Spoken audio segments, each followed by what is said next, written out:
What is up, everybody? Welcome back to another episode of the Courtside podcast here on the Basketball Network. I'm Caleb, that's Connor, and today we're going to be talking a little bit about NBA All-Star Weekend, making some award predictions at the halfway mark of the season, and talking about some expectations for the rest of the season. But Connor, I'll turn it over to you. How you doing? Doing good, man. Worst part about the All Star break is there's no NBA on. I had to settle for college basketball. Could be doing worse. I love college basketball, but and I'm excited, man. I'm excited for Thursday. There's almost a full slate on Thursday, but yeah, I'm excited for this like second half of the season. Which I've never quite understood that. How come they don't do it at the 41 game mark? You know, Yeah, like it's more I like mean, 2/3 of the way. very true, very true. Who knows? But we're here now. We actually got a game on Wednesday night, the Lakers and the Hornets. I think that's a makeup game, so not the best game, but at least we get a little NBA action earlier than expected. But you're right. Also, LeBron's out for the first one or two games too. Very true, very true. A lot of storylines going into the last part of the season, but we all know what just happened, NBA All-Star Weekend in San Mm. Francisco, and I think there were a few things that I want to talk about before we jump into our predictions, Connor. And first, let's just go event by event. So we had the Skills Challenge on Saturday night, and there was some controversy that happened. I don't know if you saw. Did you see what was happening in the Skills Challenge with the San Antonio Spurs? I did. My wife and I were watching, and I think the best part was is this like the opening round, opening team, and they get to the shooting, and Wemby and Chris Paul just chunk the ball, don't even try to shoot. That was one of the funniest things I think I've seen in a long time. Like that was hilarious. It was funny, but that was just Chris Paul just basically trying to I think outsmart the rules. I think it was Wemby's idea, wasn't it? Really? I heard that Wemby went to multiple NBA executives to ask if they could do this, and he got the green light from multiple NBA executives. And then they just So come I back think that's and why they were so mad disqualify him. about it. Yeah, because like I think if they hadn't asked and they got disqualified, I like don't think Yeah, they that would really make would more have sense. cared. But like they like clarified with NBA execs and they got the green light. But I think the funniest part is there's the camera and like Ali Force is walking over, and then the NBA guy walks up with a set of rules and hands it to Chris Paul. It was so good, like, for Yeah. anyone that didn't watch it, in the skills challenge, there's a lot of different, like, passing and dribbling, but then there are shooting stations where you have to go and basically try and make a shot. If you make the shot, you move on. If not, I think you have 3 attempts, and then you get to move on. And instead of trying to make any of the shots, they literally just pick the ball up and just threw it on the ground, like, all 3 of them every single time to get that time, and the time reflected it. I mean, they were, like, 40 40 seconds. seconds for both of them. Yeah. Yeah, it was No, it absolutely was crazy. yeah, I don't know. I mean, I think it's funny. I feel like Adam Silver rang down after that happened and was like, "Yeah, no, they're disqualified." Yeah, no, for sure, but the win ended up going to Team Cavaliers, which was Donovan Mitchell and Evan Mobley, so cool to see that, especially at the event now is a team event. We've seen that for the past couple of years, but congrats to them. But definitely the storyline of this event was the Chris Paul, Victor Wembanyama getting disqualified. But that led us into the 3-point contest.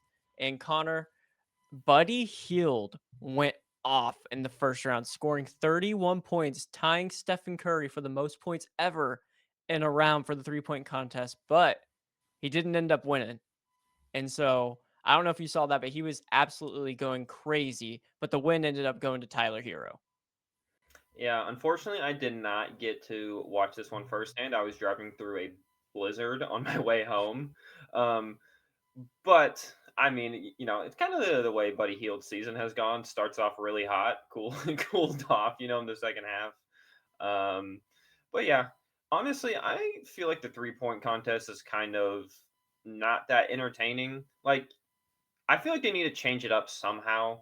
Like, I feel like one spot should be like a contested three, because there's so many players I feel like that are such good at like contested threes. I know that Mm. sounds weird, but I think that'd be interesting. I know they've added the 3-point shot with the Starry logo in recent years.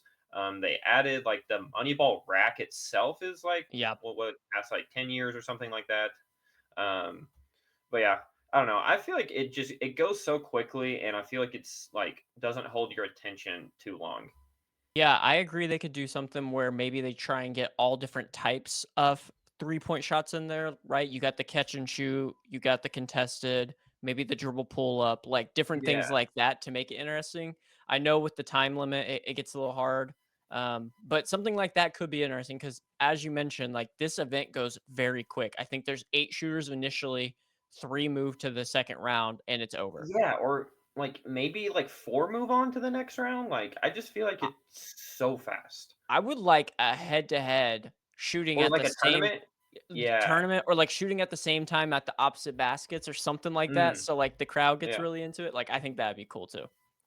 Yeah, no, I don't know. I think it's time to at least change that one up. Kind of like how they mixed up the skills challenge a few years ago. It used to be a single person event, and I think that was a tournament style too. Mhm. Like they'd go against someone.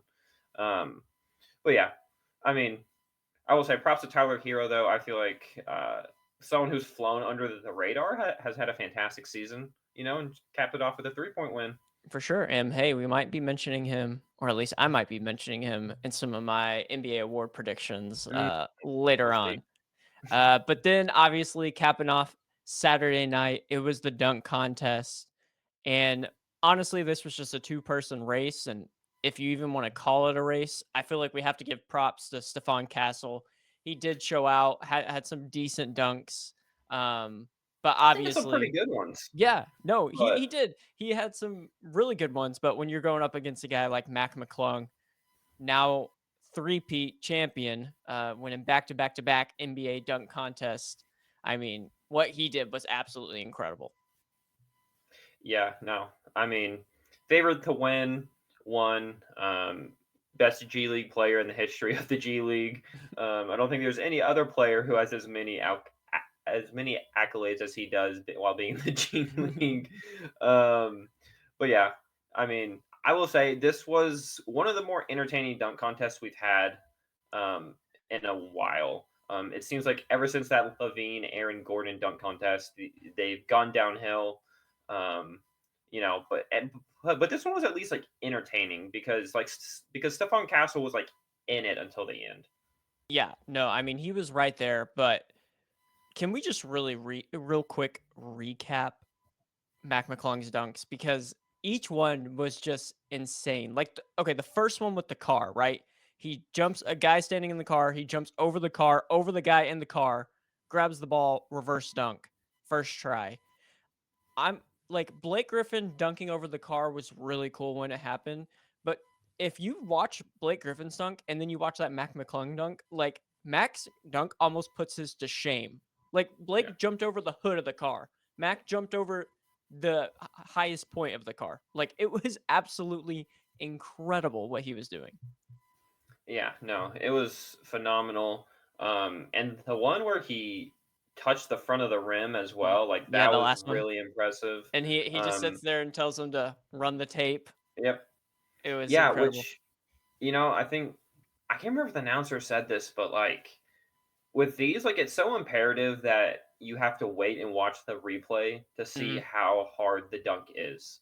Yep. Because I can't remember who it was a few years ago, but like it just looked like he dunked it normally, but then they went back and looked and he like tapped the glass like twice and then dunked it. I can't remember, Yeah. but yeah, no. I'm glad the judges wait to look at the replay before making a quick judgment. Um, but yeah, no, like I said, one of the more entertaining dunk contests we've had. So I enjoyed the dunk contest. Yeah, no, it was great. And Mac mentioned that he said he wasn't going to do it again unless obviously the NBA really wants him to. So, can we see the four-peat? We'll have to wait Yeah, and see. Also, there was a report that he's made more money from dunk contests than he has from actually playing in the G League. And it was like 300K to like 150K or something crazy like that. So, don't know that how is true that wow. is, but hey, he's cashing in on NBA All-Star I mean, weekend. you got to make the most of your opportunities.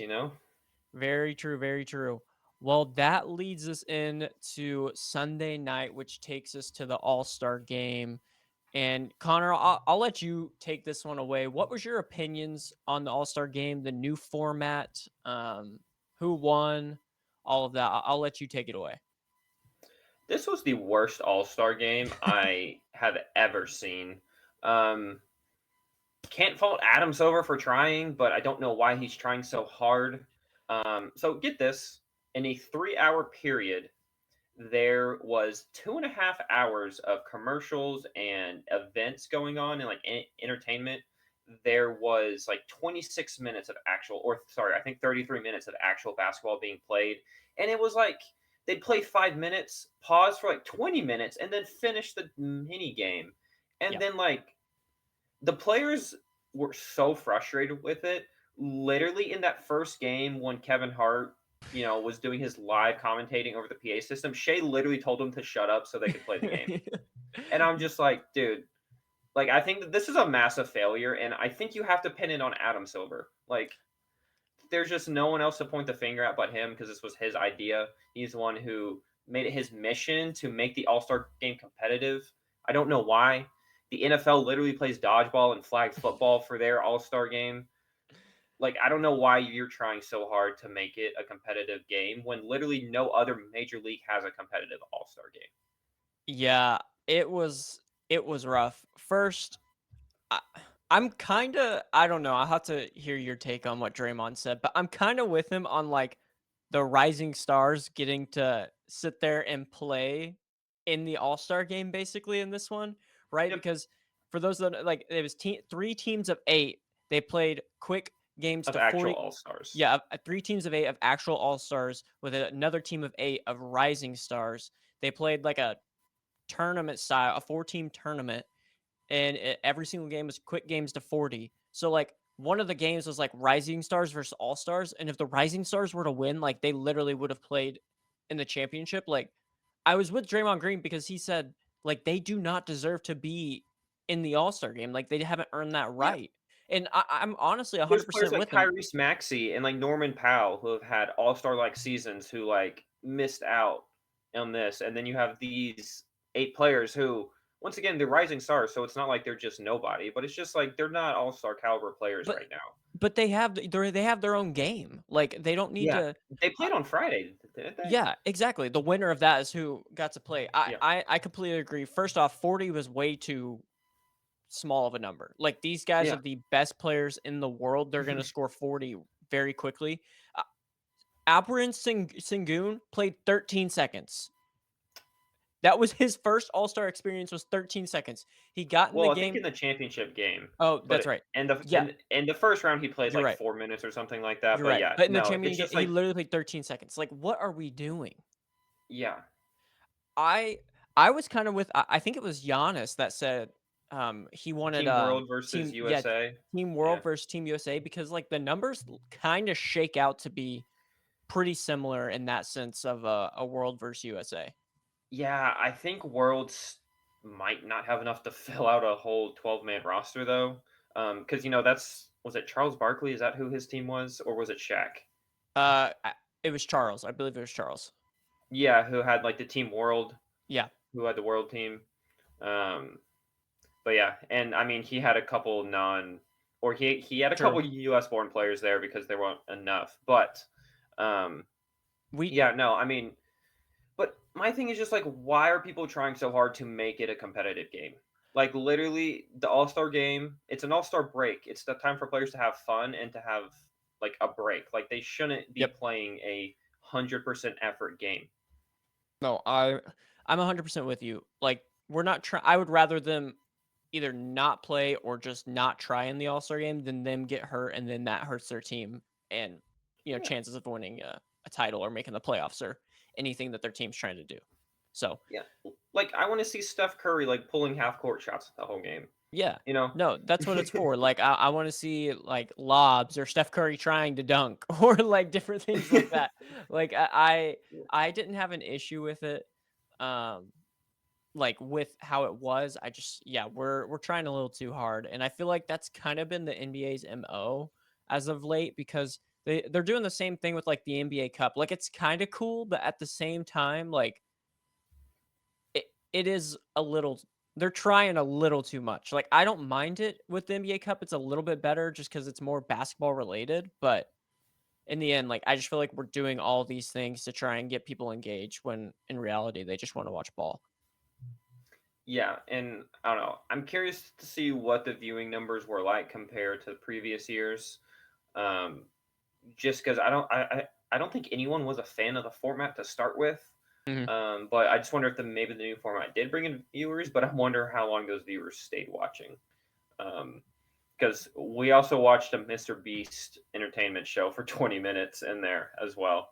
Um, but yeah, I don't know. I mean, I would be fine just going back to good old East West. Um, play $500,000. They're playing $500,000 to go to charity, Mhm. whatever. You Hey, know, yeah, I'm done with this picking teams too, to be completely I honest. was I didn't hate the draft. I hated it. I hated You it. I'm just like didn't like the storylines and the drama. no, low key what I want East West. I want them to wear their own jerseys. I loved back in Oh, the that day was when a they wore good, their own yeah. jerseys. Like that was so cool. I don't know. But You know, the best idea that I heard was someone saying it should be East West. Whoever wins the All Star game gets home court advantage for the finals. yes, but we did see that with the MLB, and people say that's why a certain team close to where I live lost a couple of, you know, MLB championships. A couple of World Series might have been lost over that. So I agree that would be cool. It would put a lot more in it, but it's like if you're an all-star and your team's not competing, like are It you definitely trying? has its downsides. Yeah. But that's what it was for NBA All-Star Weekend. I feel like that's taken up enough of our time. Let's get into the meat of today's episode, and that is talking through our predictions for each of the NBA awards and some expectations for the rest of the season. And I feel like we can just jump right into the awards and probably the biggest award that everybody's been talking about. That is the MVP, Most Valuable Player. Connor, give me some thoughts. Who are you thinking for MVP? I feel like there's a clear front runner, but maybe we have some others that we need to consider. I don't think it's a clear front runner. I think there's a favorite right now. With that being Shea, that's who I would pick for MVP. But Jokic is really not that far behind. I think he averaging a triple double now. He If is not, he's right there. he Yeah, is averaging a triple double. I will say betting markets are highly in favor of Shea winning this one. yes, Shea is for sure the favorite, but Jokic having a phenomenal season. I think what is giving Shea such a huge bump is his efficiency, and obviously the Thunder are by far the best team in the West, and they are neck and neck for best team up there with Cleveland right now. Which if I had to put money on, OKC's looking a little bit better. Although we never know with Cleveland with DeAndre Hunter now, so we'll see.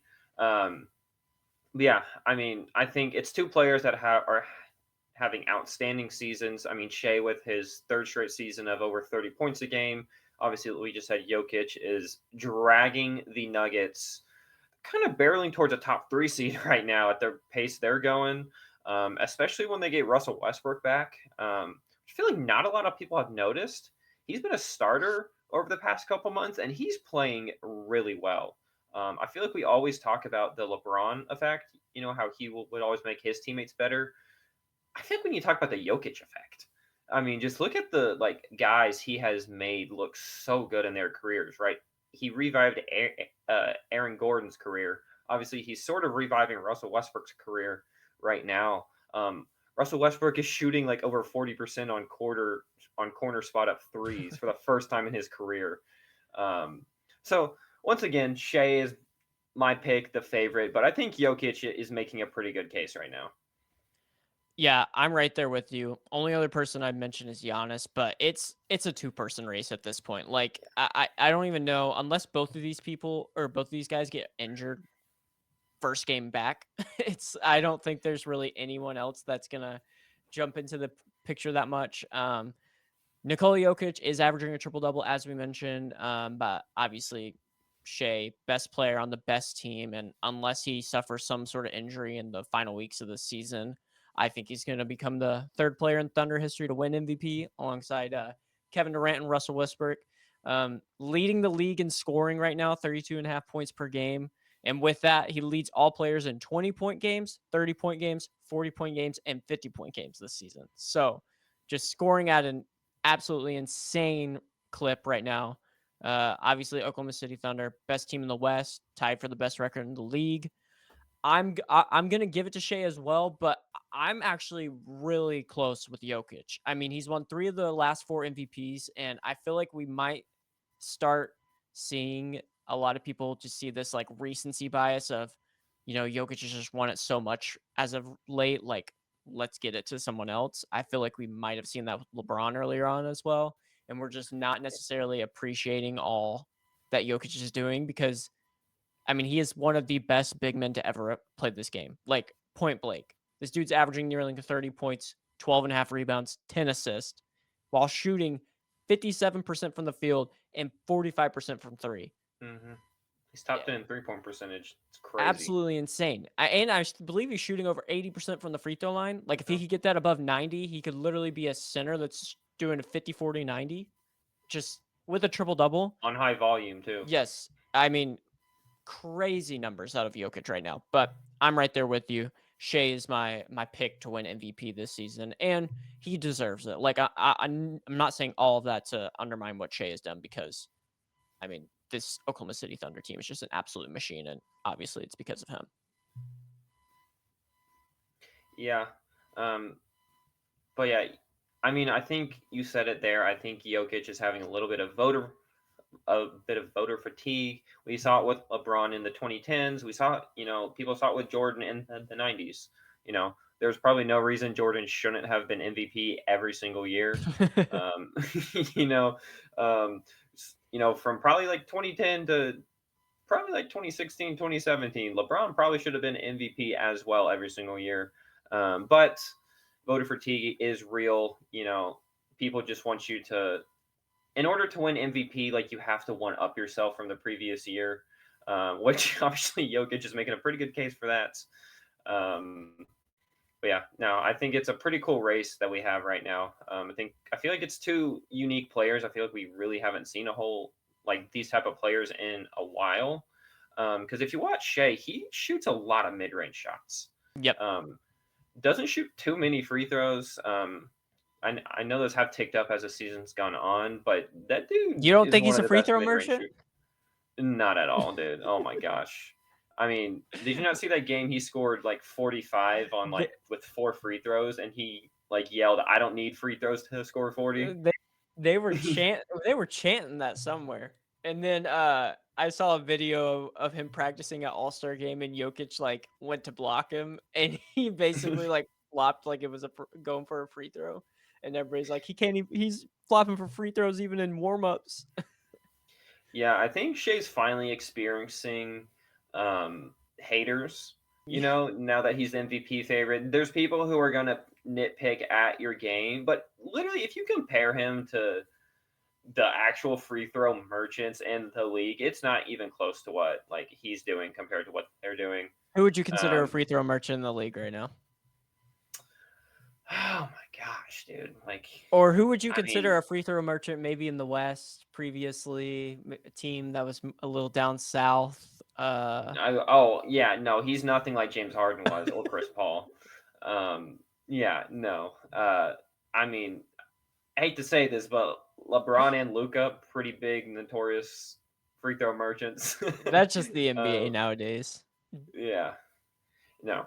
But yeah, Shea Gilgeous-Alexander, MVP. As long as he doesn't get hurt, I'm fairly certain this one's going to in the happen. bag. But I would say this next award that we're going to talk about is even more of a lock than MVP, in my opinion, and that's the Defensive Player of the Year. I feel like there's really only one person that we need to talk about on this one, and that's Victor Wembanyama. Honestly, arguably could have won it last year as a rookie, but first time All Star is leading the league in blocks at 3.8 blocks per game and That's insane. crazy. I mean, a block a quarter.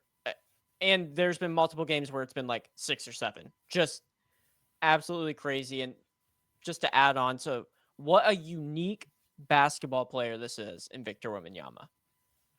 Yeah, I mean, like. you can't even get in the lane on this dude. Like, he just takes up so much space. Like, I feel like players think they have an open shot, and then he just like gets to it.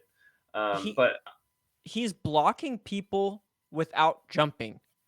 yeah, Like he has done that so many times where he doesn't even jump. He just grabs the ball. Like that is well, so he's as tall as demoralizing the as a rim. player. Like, his Yes. standing reach is 9'7". Yes. Like, he pretty much just has to get on his tippy toes, and he's at the rim. Like, Absolutely insane. yeah. But interesting stat. What are your thoughts on Dyson Daniels? 3 steals a game. Not That saying he is going to win Defensive Player of the Year, but that's a crazy stat too. Three oh, steals? yes, I actually had him on my list as well. Dyson Like, Daniels, he should Kawhi be in the Leonard didn't even conversation sniff of that. like if there was like a defensive guard of the year, like Dyson Daniels is my pick. Yes. But that's not how this award goes. So obviously it's going to Wemby. But I agree. Like probably one of, if not the best, like guard defenders in the league, especially Yeah. off ball. Like the steals are insane. But he gets the steals on ball too. Just Yeah. a, an amazing hands when it comes to deflecting passes and obviously just ripping it from other guys. Yeah, I feel like Defensive Player of the Year is just like so hard. Obviously, we saw them give it to Marcus Smart a couple years ago. Um, I feel like there's a little bit of controversy on that one, but it's just hard not to give it to a big man because they are that line of defense and they Yep. have arguably the most impact on a team's defense. Obviously, with Wimby, you can see it in his blocks, but there's obviously just so many people out there who like don't even record the stats that make such an impact, at that center position.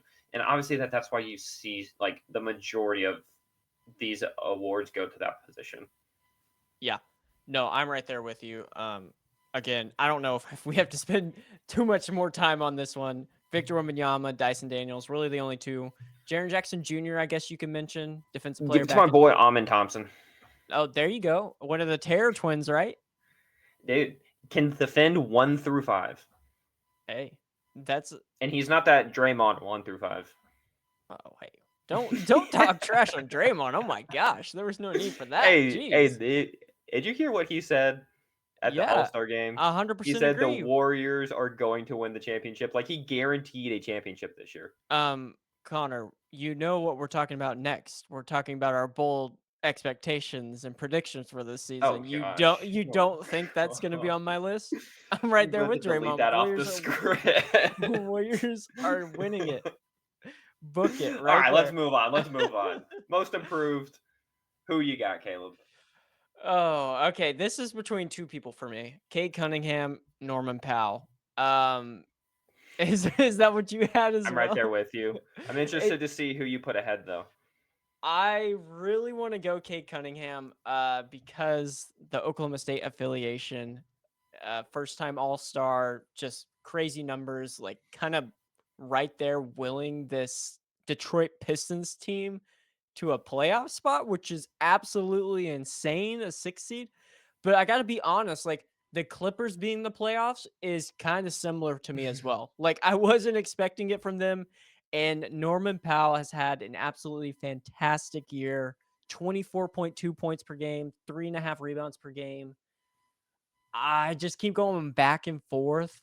I think I'm going to give it to Cade Cunningham because I feel like the Pistons being the 6 seed is a lot more impressive, or it's like just a little more impressive to me than the Clippers.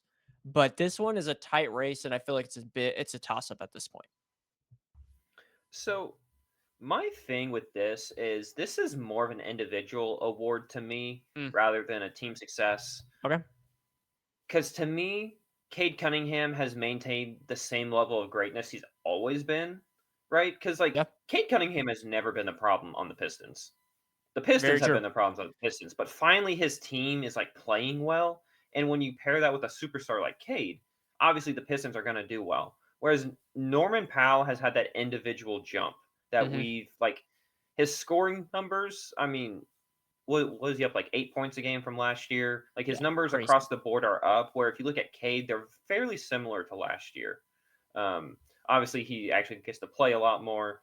His team's playing better. But I do understand the argument, but just from my personal perspective, I view it more as an individual rather than a team success. Yeah. So I went with Powell just because he's had a bigger individual jump. Yeah, no, I completely see that as well. Again, this one is like no argument either way. If you said Pal, you said Cade, I'm right there with you. One other person I wanted to mention, not top two by any means, but someone that you talked about and we talked about earlier, Tyler Hero. I mean, Mm. he has had a great season. Was not expecting this jump from him either.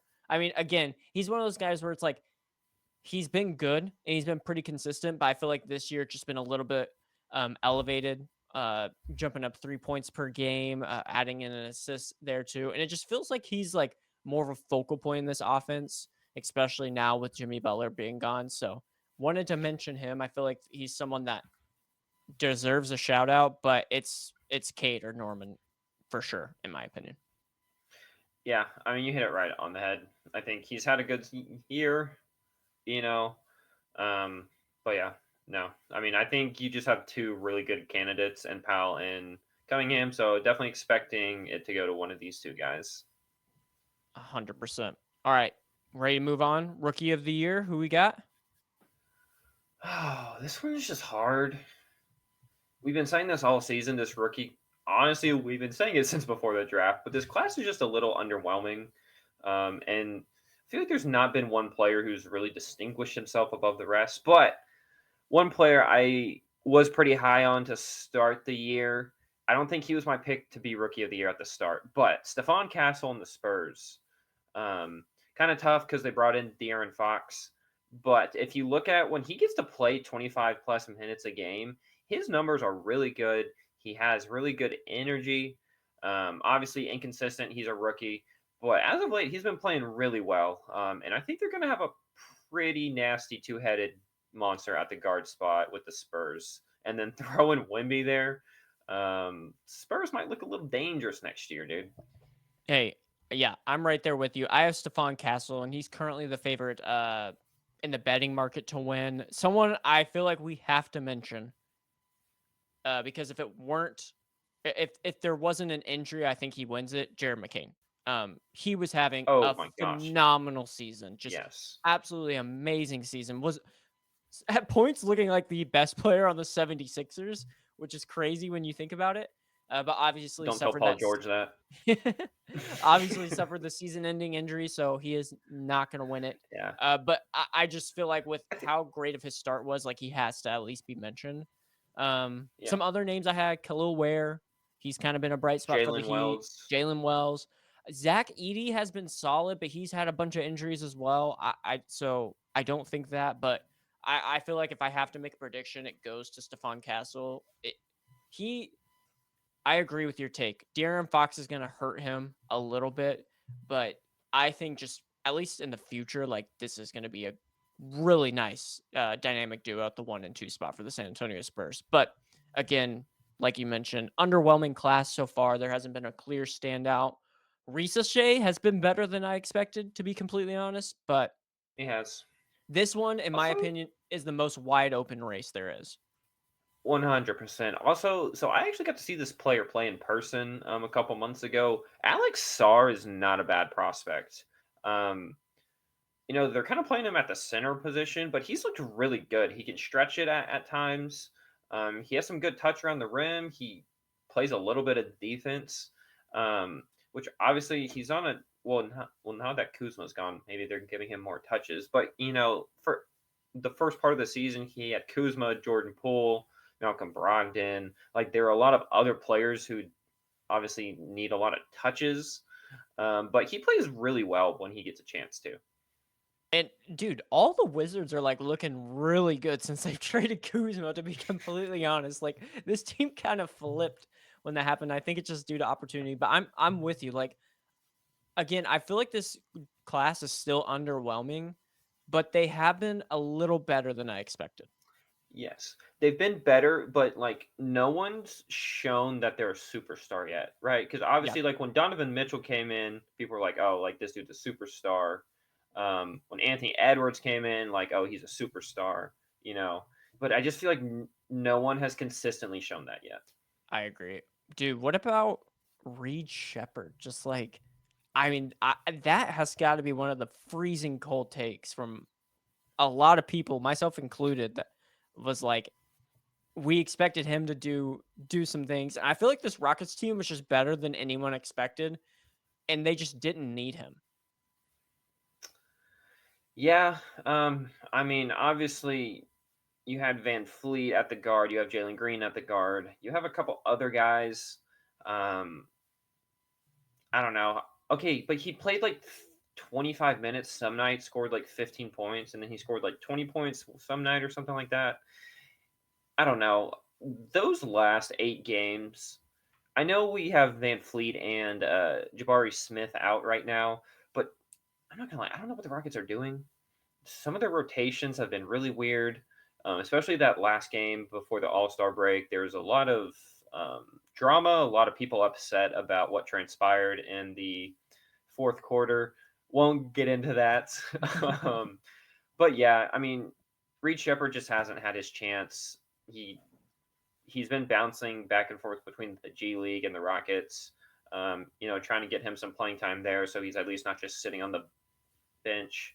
But I mean, I feel like he's definitely shown flashes when he gets a chance. I just don't think he's had really many chances. Yeah. No, I'm right there with you. But I guess if you had to make a prediction, it'd be Stephon Castle, Rookie of the Year. Yep, All right, I'm right there with you. Moving back to back on. for the Spurs. Hey, they got a nice little core developing right there, especially with the addition of Fox. I like what I'm seeing out of San Antonio, but we'll have to see if it's able to continue this season or if it looks like it might be something more in the future, which I think it is. All right, sixth man of the year. Who do you got? So I want to preface this.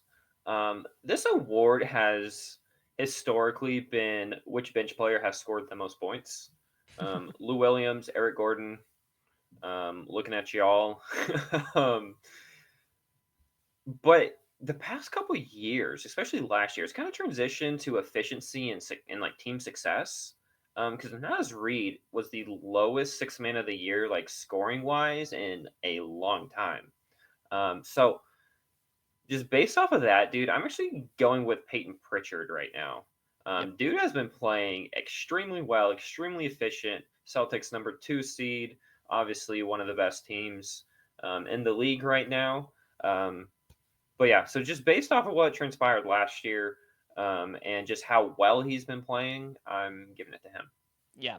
I I literally have two names on my list, and one of them won't even apply anymore, to be completely honest, and DeAndre Hunter, because now he's with the Cleveland Cavaliers and he's going to be starting. So that doesn't matter. Because with the Hawks, he was coming off more in a six-man role, but there you have it. So Peyton Pritchard, Do you, that's my pick as well. are you expecting the Cavs to start him full time? I Because I know they've kind of been playing with it a little bit. Yeah, I think they are going to start him. But it could be matchup dependent. But it's one of those things where like Peyton Pritchard hasn't started a single game all season. Like even when there are injuries, he has not started. He's in all 54 games. He's come off the bench, averaging career high 13.8 points per game, and then like 4 rebounds, 3.5 assists, and then dude's shooting extremely well. 41% from three, 47% from the floor. And then when you're a bench guy on the Celtics, and it's like the last shot of the quarter and they're giving it to you, like, that you're something serious, and that's what they Yeah, have in Peyton Pritchard out there in Boston. So I think this one is kind of locked up as well, to be completely honest, but um, I think he's the yeah, clear cut favorite to win this one. yep. In agreement. Agreement. All right. And then we move on to a newer award. I believe it came about in 2022-23 with De'Aaron Fox winning it, and then Steph Curry last year. We have the Clutch Player of the Year award. I got a few names on my list, Connor, but I'll wait and let you go ahead and first. Who do you got?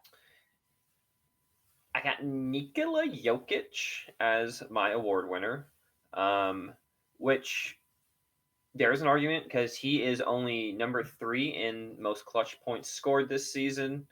Um, but he is by far the best efficiency in those situations. He's shooting the best percentages in clutch situations while also still scoring, helping his team win. which I know a couple of the other guys, they have some more points, but they are not as efficient as Jokic is. So All right. that's why I went with Jokic. I actually have Jokic at my number 2, but I was right there with you with him. And then the other 2 I'm assuming are the same that you're mentioning, Jalen Brunson, Trey Young.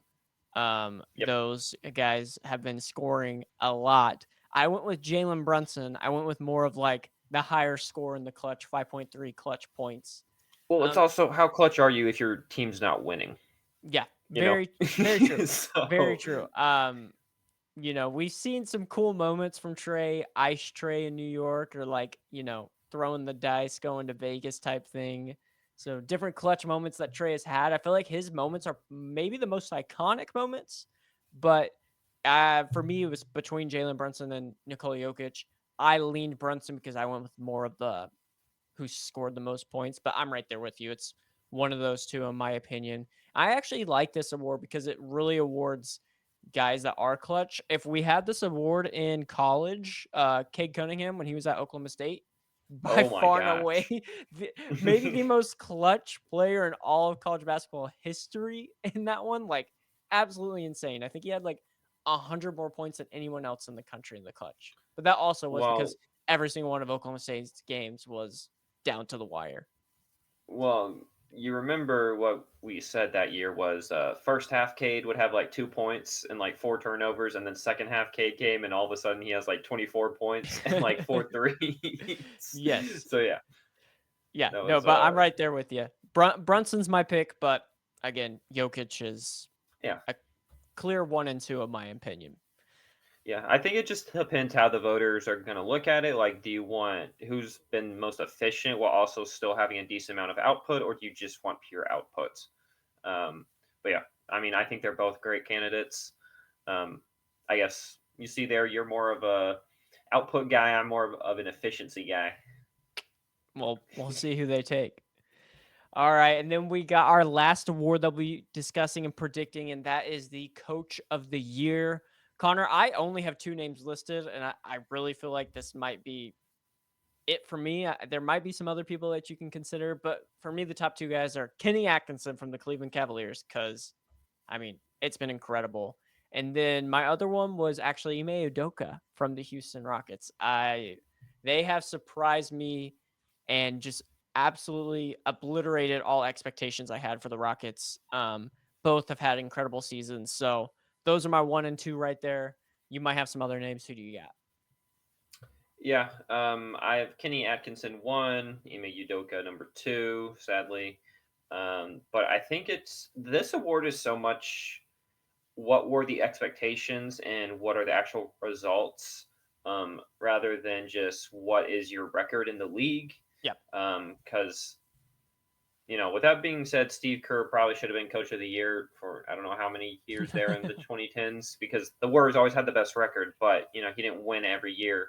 But obviously, Cavs were a 4 seed last year. Um, but like no one had high expectations for them because they just flounder in the playoffs. Yep. Um, I think people were like putting them as low as like 6 or 7 in some of like my preseasons that I saw. Um, but I mean, they started off with a crazy winning streak, and currently only have 10 losses, tied with the Thunder as the best team in the league. Like he's gotten this team to play so well. Um, and I know like we have kind of trash on their defense in past episodes, but their defense is actually better than what it was last year. Um, and they finally their offense is like looks good because obviously we know they have players who are good on offense. With Garland, Mitchell, Mobley at times, but like they could just never put it together and flow well. Um, and so yeah, it's just been super cool just to see how he's put this team together. Yeah. I'm right there with you. I had them as like a 4 or 5 seed, and as you mentioned, 44-10 right now, and just the way that they have played has been absolutely incredible. And then the one thing that like really put them over the top is everyone is like the Boston Celtics at the beginning of the year is like Boston Celtics are going to repeat. Like no one even has a shot, especially in the East. They're they're the 1 seed in the East, the Boston Celtics are the 2, but, like, it's not really that close. Like, they are 5.5 games above the Boston Celtics, and yeah, it might be a little the Boston Celtics have maybe regressed a little, but, like, I don't care who you are. When you're 5.5 games in the lead from 2nd seed in the East, like, that's absolutely incredible. So, Kenny Atkinson has done an amazing job there in Cleveland. I think he rightfully deserves it, but Ime Udoka also has done great. So those are my 1 and 2, but for sure give it to Yeah, Kenny. the biggest reason why I had Atkinson at 1 is just the Rockets' fall off the past 10 games has not been helpful. They've fallen down to the 4 seed. Think I'm not even sure if think they might have a 2-game lead right now for the above the 5 seed. But they're not looking too good right now. So that's why Atkinson is my favorite just because he sustained um, the play. But if the Rockets were still in the 2nd seed, I think this would be a longer conversation to have Udoka at the 1 spot. Yeah. No, 100% agree there. So I feel like we kind of had the pretty similar list to be completely honest on all of these, but that's just kind of where the trend is in the NBA right now. But are we ready to make some predictions for the rest of Mm, the season? yes, sir. All right, Connor, give me a bold prediction for the rest of the NBA regular season. What do you got? All right. Let's see how bold this is. But the Detroit Pistons are going to end up being a top 5 seed in the East. Top 5. Okay. So currently at a 6 seed, I believe. So Yep. you got them at least moving up a spot and staying there. Yes. I think who are they behind? They're behind the Bucks right now. Which I think they're what 2 games behind. They have the same amount of wins, but they have 2 more losses. Um, especially with we don't know how long Giannis is going to be out for, because he's still hurt. So I think the Pistons definitely have an advantage right now. Um, so yeah, I'm excited, and I know we talked about how well Cade's been playing and how well the Pistons in general have been playing, and I think they can catch them. Hey, I like it. I mean, looking at the standings right now, there's not really anybody behind them that like really scares me to catch up and pass Detroit. Um, Orlando maybe would be the only one that I would be like, okay, maybe they could fight right for them right there. But I like it. I don't think it's that unreasonable for them to pass Milwaukee, especially with the Giannis injury. Right now, only a game back. Again, K just having an amazing season. I think being an all-star is just going to give him even more of a boost of like, getting that feeling and kind of being around those other type of guys. So I like it. Detroit, top 5 seed. Okay. Starting off strong. Okay. This is mine.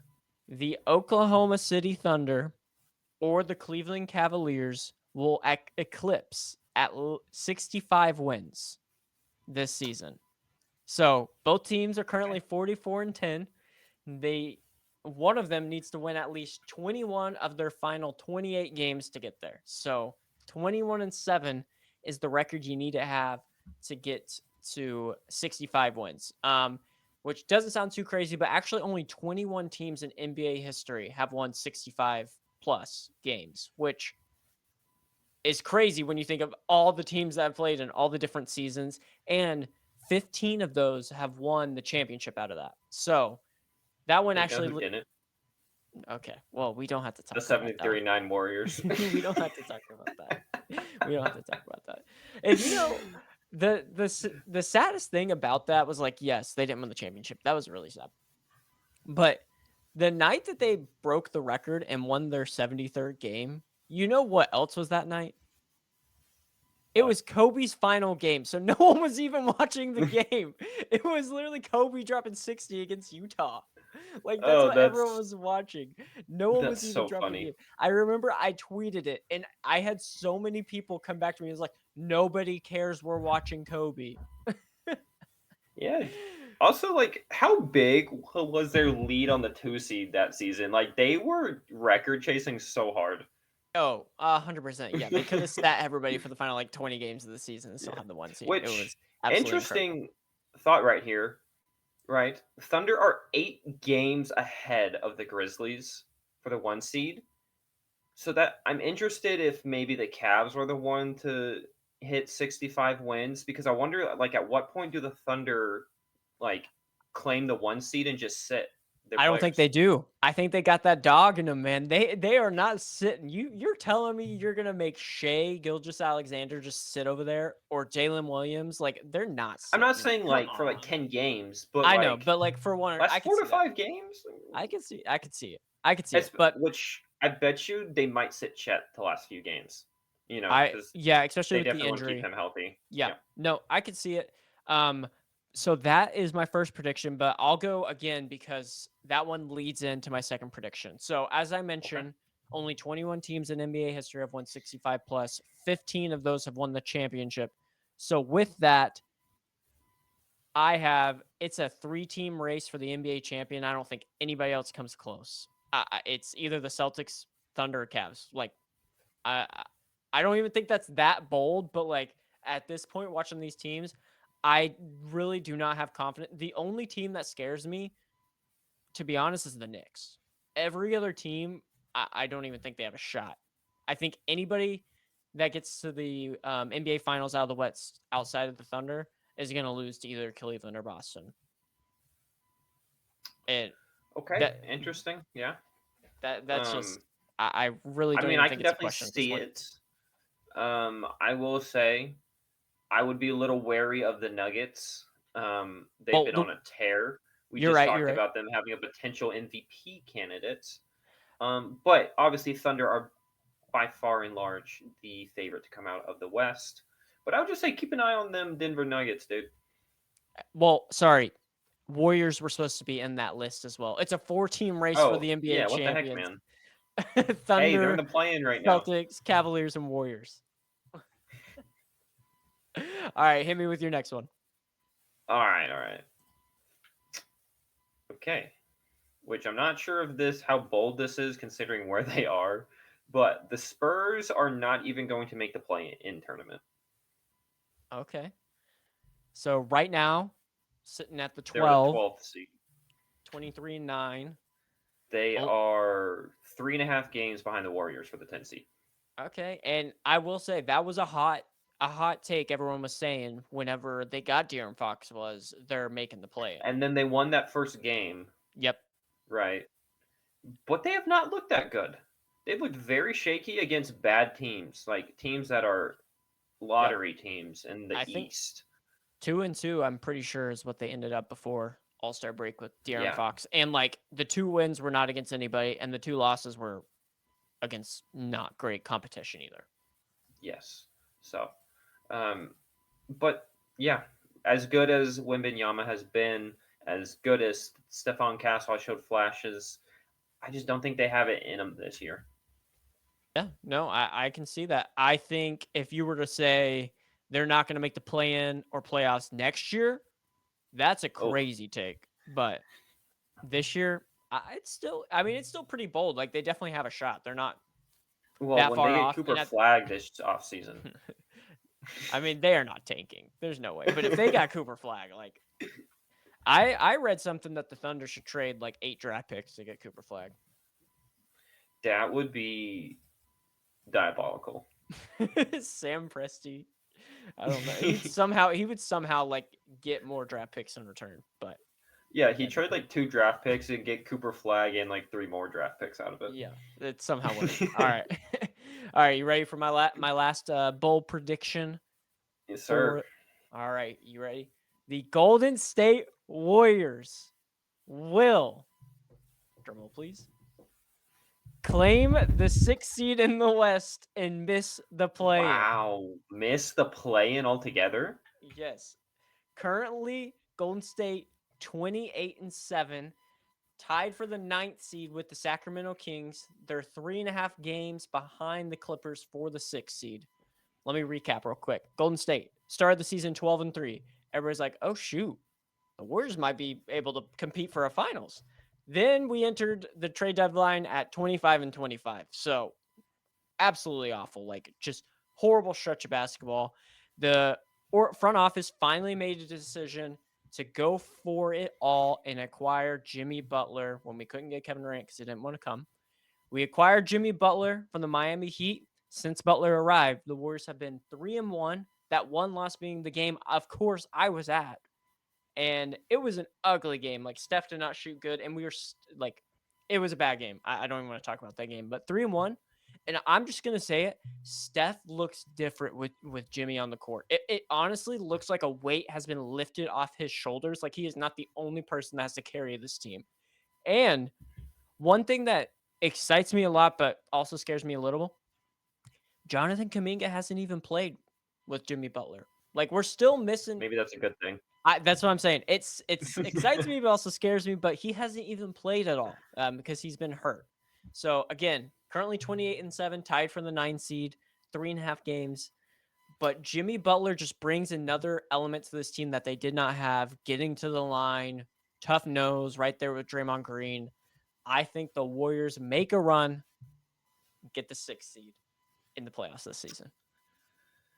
Okay, well, I will have to disagree with you on that one, which I know it's a bold prediction, but I think the Clippers are pretty good.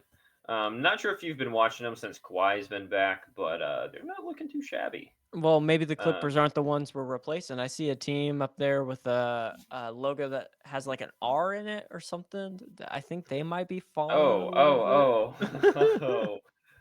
Okay. I'm just kidding. My prediction is the Lakers are the one that drop into the plan. Why are the Warriors the Rockets' bane, dude? Like, no matter what the Rockets do, they cannot beat the Warriors. I think Build a team to beat the Warriors. It doesn't work. Have a better they team, the beat them in the Warriors. regular season It multiple doesn't work. times with Harden. Do they beat them when it counts, though, All right, Connor? Do they beat them all when right. it counts? All right, No, give. Chris Paul tears his hamstring. Oh my All gosh. right, my last bold prediction: the Memphis Grizzlies are not going to make it out of the first round of the playoffs, and I'm going to tell you why, Caleb Branford. Let me. Are you ready? Uh-huh. Okay. Can you tell me the Grizzlies' record, please? 36-18. Yes, 36-18. However, I'm going to tell you their record against the West right now. They are 20-14 against the West. That is not the best record against the West. And if you look at the teams they have losing records to in the West, it's the playoff teams, not the bad teams. They beat the bad Ooh. teams. They do not have a very good track record against, especially the top 6 seeds. Which obviously right now they'd be playing the Timberwolves. I think they're 1-1 against the Timberwolves, I believe. But I don't think the Grizzlies are built for a 7-game series, especially in this Western Conference. I think they go down in the first round again. I'm right there with you. The Denver Nuggets are going to be the 2 seed. Grizzlies are falling to the 3 seed. The Warriors are getting See, the 6th seed. They are not beating the Warriors in the first round. The Warriors are here's one of the the thing. teams that can win Well, the that might be the one championship. team they beat. Oh. Here's the thing. I think they can keep up being the second seed one game at a time. I think they're like that small ball Rockets team. You know, when PJ Tucker was playing the center, it's great for one game at a time, but you put them in a 7-game series and they can't sustain it, right? Mm, yeah. No, hey, I feel you. They're also a little on the younger side too, right? Like John Morant. I mean, he's been in the league for a while now, but you still Something have. like 24, 25. But I mean, that's still on the Yeah. younger side. Yeah, Like, no, no, no, oh, no, okay, no, okay. no. I'm right there with you. Yeah, yeah, but like, I'm like he's really I not mean, that if old. they're putting Zach Edey in big minutes, like Desmond Bane's not that old, Jaren Jackson, like they still are not like a crazy experienced team, especially in the playoffs. So I can Yeah. see that 100%. And honestly, like with the way the West is shaping up right now, I don't want to play any of these teams that are in the play-in. Like, there's just not really a good Except the matchup. Kings. I would Yeah, take the yeah, Kings in a yeah. heartbeat. But like OKC being the 1 seed, with the way the NBA is now, like you're not going to get a good matchup in the first round anymore. To be completely honest, like if I'm OKC, I don't want to really play So Dallas. Like I don't Oh, like. I if I'm OKC, I Well, would like to if avoid Dallas until the finals, yeah, until the conference I mean, finals. if Davis is back, if Davis is not back, then I want Dallas in a heartbeat. No, no, no, no. if PJ Washington is back, I would be avoiding the Mavs if I was the Thunder. PJ Uh, Washington is who you have to look out for. 22 points, very true. 53% from three against them. Very true, very Um, true. But, like, but even I if don't you're think the playing, like, Thunder. Golden State or Phoenix, like, I just, like that's, like, not a great first round matchup in my opinion for Yeah. anyone. Yeah, I will say Phoenix still isn't looking too good, which I think that the Warriors are the only other team besides the Mavs, I think, who have multiple wins over the Thunder. So, if I'm not Yeah, mistaken. because Golden State is gonna be a top 6 seed. Everything keeps coming back to this, Connor. Why do you not believe me? Oh my word. Ugh. Alright, well, did you have any other bold predictions that you wanted to make? No, except that I'm excited for the second half of this season. Once again, I understand why there's a break in the middle of the season. It's long and grueling, but man, I hate the break. There's no NBA basketball on. You know, there's no 9 p.m. game with the Lakers or the Clippers on. But I'm excited, dude. I think, especially out west, I think there's a lot of competition for the playoff spots left. So, For sure. now The for the rest Warriors. well, the rest of the season is definitely going to be interesting. And I'm excited to see how our predictions and our NBA award expectations come to light. We'll see if we were right on the nose or maybe we were way far off. Who knows? But we appreciate everybody listening. If you're listening to the podcast right now on YouTube, make sure to hit that like and button and subscribe. If you're on any of the podcast platforms, please give us a 5-star rating. We greatly appreciate it. And we'll see you next time on Courtside. Peace. Peace.